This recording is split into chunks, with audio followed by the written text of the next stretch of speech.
Bine v-am găsit, bine v-am regăsit, dragilor din Zodia Capricorn, oriunde v-ați afla. Suntem în sfârșit din nou împreună, cu scuzele de rigoare pentru cei care știu cu mare interes sau așteptat lecturile mele. M-a prins și pe mine gripa, încă mă recuperez. Desigur, sper că și voi sunteți bine și ați trecut, dacă ați avut parte de această gripă, ați trecut cu bine peste ea. Oricum, eu vă urez sănătate tuturor, pentru că ea este mai bună decât orice. Dacă suntem sănătoși, facem o grămadă de lucruri. Dar suntem împreună la o nouă lectură pentru perioada 12-18 ianuarie 2026, așa că, dragii mei toți, cei care aveți soarele, luna, Venus, ascendentul în Zodia Capricorn, atunci această lectură este de asemenea și pentru voi. Nu uitați, totuși este o lectură general colectivă, așa că vă rog să luați decât ceea ce rezonează cu voi. Și haideți să vedem ce ne spune acest minunat oracol Belin. Ce este important de știut? O unire, o conexiune foarte interesantă. Ia să vedem ce este important de știut pentru dragii mei din Capricorn în perioada 12-18 ianuarie. Ei, și ce să vedeți, dragilor? Avem aici pe Venus o uniune, o conexiune foarte bună, dar haideți să o luăm mai întâi cu numerele. Avem numărul 27, numărul 9, numărul 10 sau numărul 1. Este foarte interesant ca și planetele avem pe Venus și avem planeta Soare, ceea ce îmi vorbește tare mult de acele lucruri bune, colaborări, asocieri, alianțe, înțelegeri, acorduri care vă vor ajuta, aș spune, să obțineți un anumit beneficiu sau un anumit favor sau chiar o recompensă. Se pare că în această săptămână activitățile pe planul ăsta profesional încet încep să construiască o perspectivă bună, tocmai datorită unor negocieri, unor înțelegeri. Asta dacă vorbim la nivel profesional, dar legat de muncă. Dacă vorbim, nu știu, de bănuți, aș spune că se apropie tocmai datorită unei înțelegeri. Puteți avea parte de un beneficiu destul de frumos, de o intrare de bănuți destul de frumoasă. Nu știu, că faceți voi vreo tranzacție destul de bună sau, cum am mai spus, un acord destul de bun care vă mai ușurează acea presiune dacă ați avut-o până acum pe finanțe. Dacă vorbim de partea sentimentală, se pare că pentru mulți dintre voi oricum o să vă celebrați, da? Până pe 21 ianuarie o să vă celebrați zilele de naștere, așa că veți primi cadouri, nu? De la persoanele dragi, de la persoanele cu care voi aveți o conexiune specială.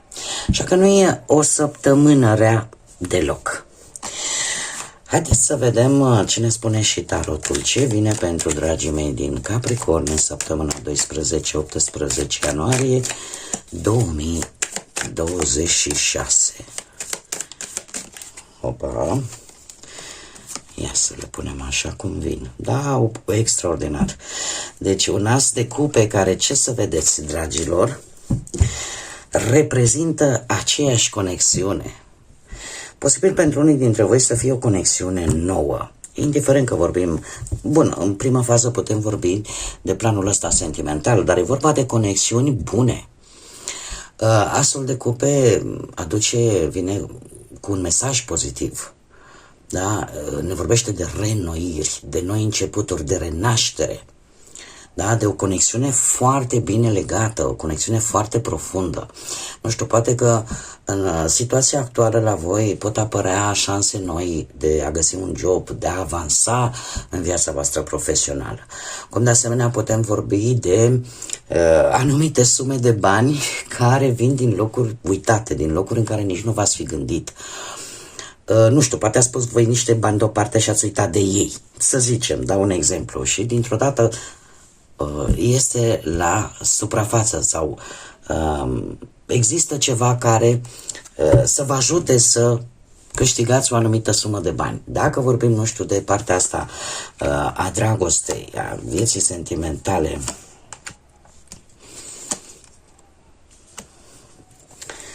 foarte, foarte interesant, dragilor.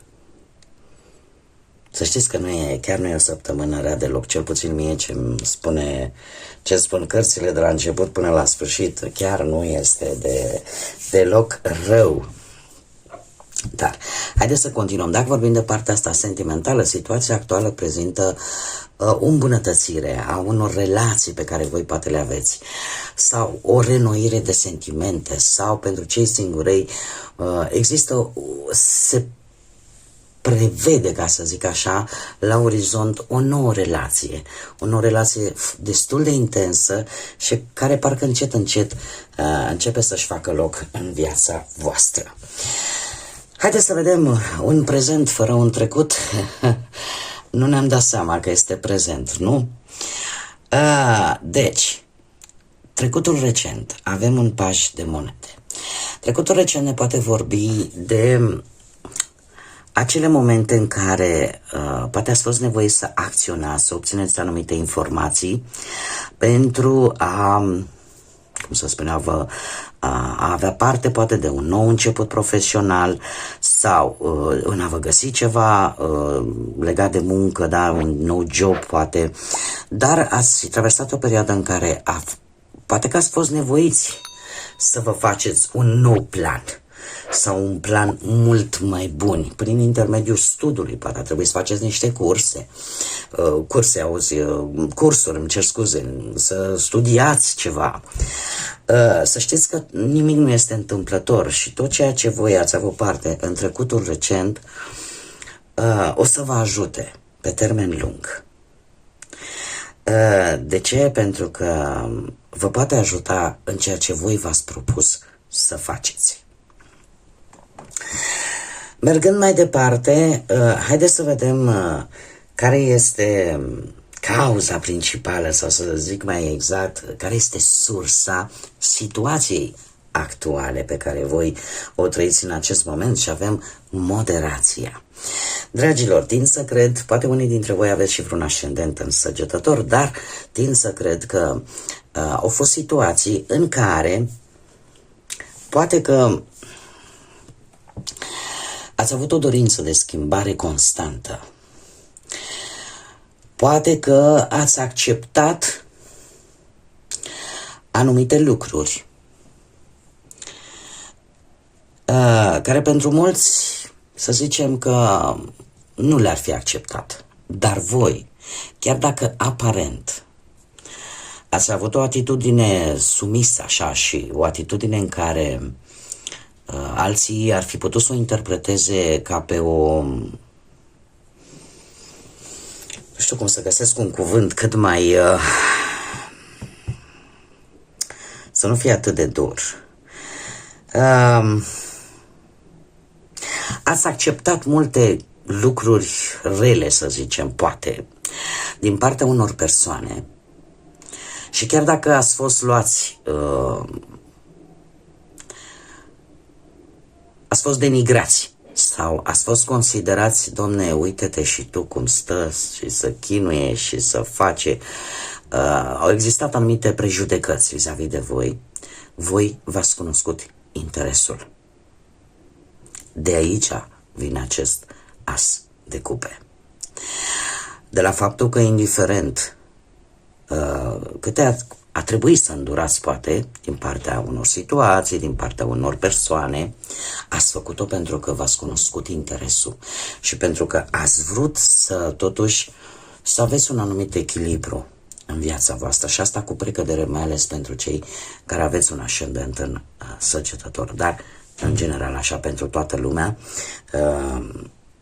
Ați încercat să evitați pe cât posibil anumite conflicte, ați încercat să fiți cât mai echilibrați, cât mai...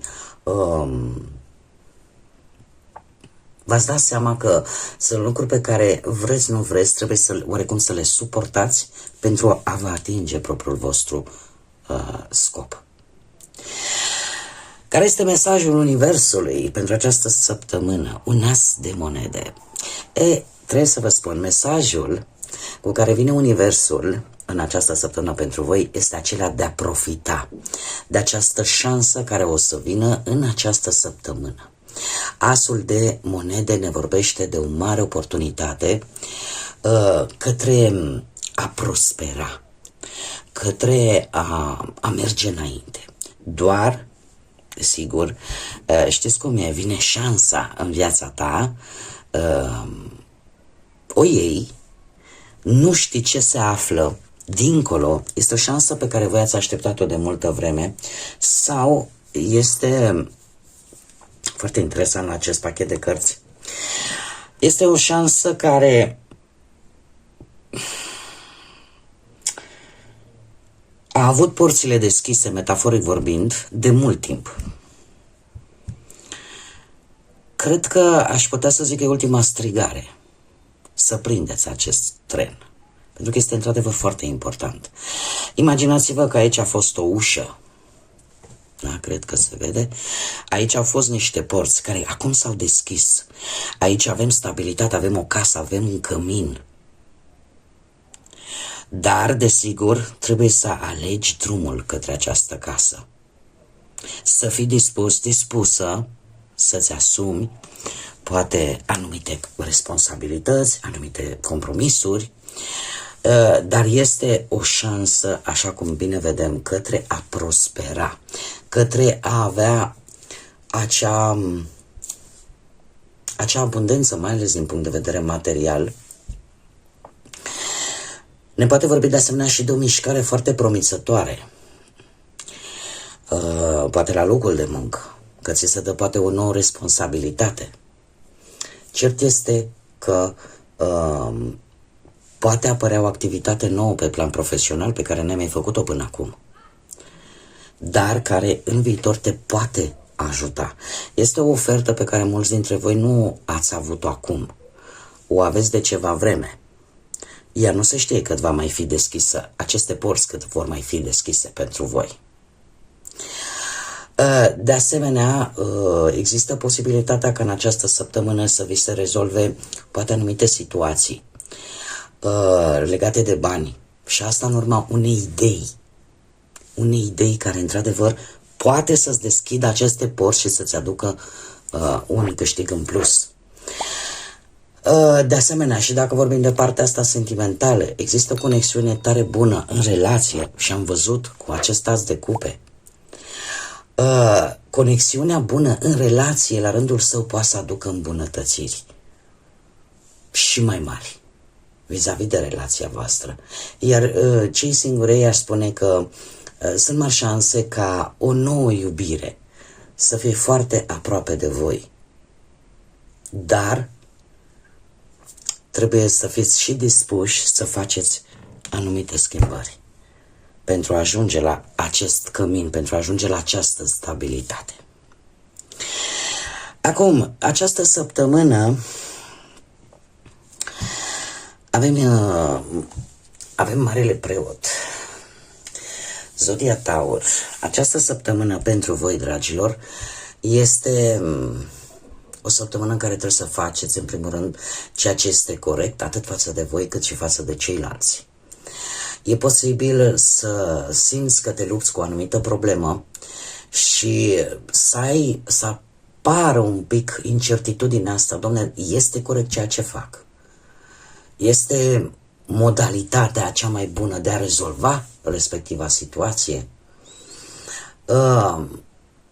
Eu aș spune că e posibil să luați legătura cu ori cu o anumită persoană în care voi aveți încredere și care știți că vă poate da sfaturi bune. Poate să fie cineva care într-adevăr să aibă legătură cu Zodia Taur, dar nu este obligatoriu neapărat. Aici voi rămâne să adaptați. Dacă nu, poate unii dintre voi chiar aveți un ascendent în Taur și atunci în această săptămână voi veți ține sau veți lua în calcul foarte mult partea asta spirituală, principiile și valorile spirituale, ca și cum mai spunem, nu fac cu tare lucru pentru că nu este corect, pentru că nu este drept, da? Apare această atitudine, nu? Când te duci la un preot, nu o să zică du-te și apucă-te și omoară oameni, nu, în general nu trebuie să facem cine spune preotul și nu ce face preotul. Te învață să respecti anumite reguli, anumite principii, în așa fel încât să nu faci rău. Cam aceste valori vor fi foarte pregnante și foarte vizibile în această săptămână și eu aș mai spune că și poate însemna, nu știu, o întâlnire cu vreun mentor, cu vreun profesor de care voi chiar aveți nevoie. Sau, nu știu, poate aveți o colaborare, așa cum bine am văzut, o colaborare foarte bună cu cineva mai în vârstă care, într-adevăr, să vă ajute foarte mult în rezolvarea unei situații. Poate veți lua legătura chiar și pe plan financiar, da, cu cineva care, din domeniu, care să vă sfătuiască ce să faceți cu o anumită situație legată de bani. Cineva care într-adevăr știe ce spune. Sfatul cărților sau potențialul care există pentru voi în această săptămână, avem un 7 de bâte, dragilor. Trebuie să știți că potențialul vostru este unul foarte mare. De ce? Pentru că voi veți fi într-o energie foarte bună. Veți fi pe o poziție de putere. 7 de bâte îmi spune că, indiferent dacă te simți poate amenințat de cineva, de o situație, de ceva, voi sunteți pe o poziție dominantă și aveți mari șanse să ieșiți victorioși. De asemenea, trebuie să țineți cont, sfatul tarotului este acesta, că nu puteți mulțumi pe toți și indiferent dacă de multe ori lucrul ăsta te face să te îndoiești sau să-ți aducă oarece teamă, astea sunt perfect normale. Faptul că nu putem mulțumi pe toată lumea, indiferent cât de mult ne-am strădui, arată de fapt, scoate în evidență foarte mult ideea de a fi om. Și omul, prin natura sa, este un veșnic nemulțumit. Așa că nu trebuie să vă lăsați oarecum afectați de aceste lucruri. Există posibilitatea pentru unii dintre voi chiar în această săptămână să aveți potențialul de a vă deschide poate propria afacere, de a vă impune, da? Și felul ăsta să obțineți poate un anumit job. Există posibilități de creștere, dragilor, și nu pe termen scurt, ci chiar pe termen lung. Chiar puteți avea parte și de anumite bonusuri. Că sunt persoane invidioase, care vor încerca cel puțin să vă destabilizeze, că e în relațiile voastre sentimentale, că e în relațiile de muncă.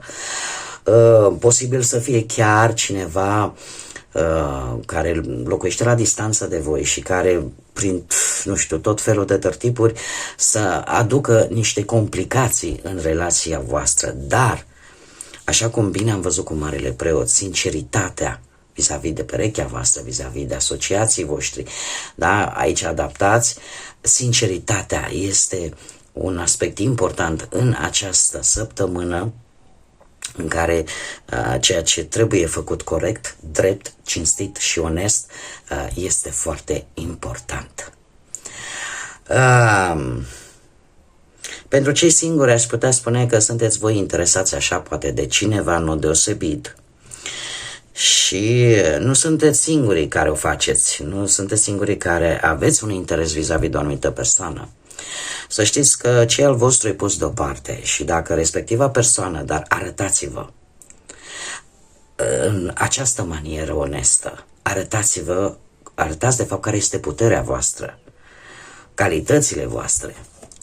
Și atunci veți putea vedea dacă această luptă pentru respectiva persoană se merită sau nu, dacă sunteți apreciați pentru calitățile voastre și nu neapărat pentru defecte.